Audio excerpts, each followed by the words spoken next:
আসসালামু আলাইকুম এভরিওয়ান। আজকে আমি বানাচ্ছি ডালের বড়া। খুব সহজ একটা রেসিপি। বানাতে খুব সহজ কিন্তু খেতে অসাধারণ। গরম ভাতের সাথে তো খুবই মজা লাগে।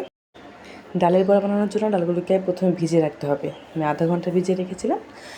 ভিজিয়ে রাখার পর যখন ডালগুলো ফুলে যাবে, ডালগুলো ভালো করে ধুয়ে আমি ব্লেন্ডার করে নিয়েছি। আপনারা চাইলে বেটেও নিতে পারেন। আমি ব্লেন্ডার করে নিয়েছি। ব্লেন্ডার করা হয়ে গেলে এর মধ্যে পেঁয়াজ কুচি, 2 কাপ পরিমাণ পেঁয়াজ কুচি, 3টা কাঁচামরিচ এবং কিছু ধনেপাতা কুচি করে দিয়েছি। যা যা ঝালের অনুযায়ী শেষে ঝালটা দিয়ে দেবেন। তারপরে 1 চামচ হলুদের গুঁড়া, 1 চামচ মরিচের গুঁড়া, লবণ, জিরা, ধনিয়া আর একটু ম্যাজিক মশলা দিয়ে ভালো করে মেখে নিতে হবে।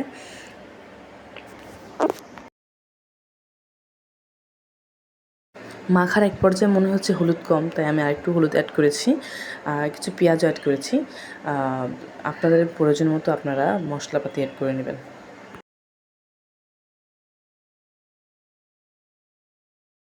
মাখা হয়ে আছে, এখন ভাজার পালা।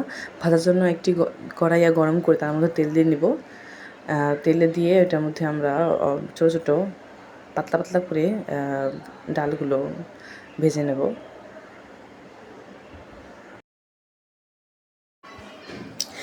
আমার ভিডিওতে ভিউ হচ্ছে অনেক, কিন্তু লাইক হচ্ছে না, কমেন্টও হচ্ছে না। কারণ আপনারা লাইক করছেন না, কমেন্ট করছেন না। যে যেখান থেকে দেখছেন লাইক কমেন্ট করে যাবেন প্লিজ, আর চ্যানেলটি সাবস্ক্রাইব করে যাবেন।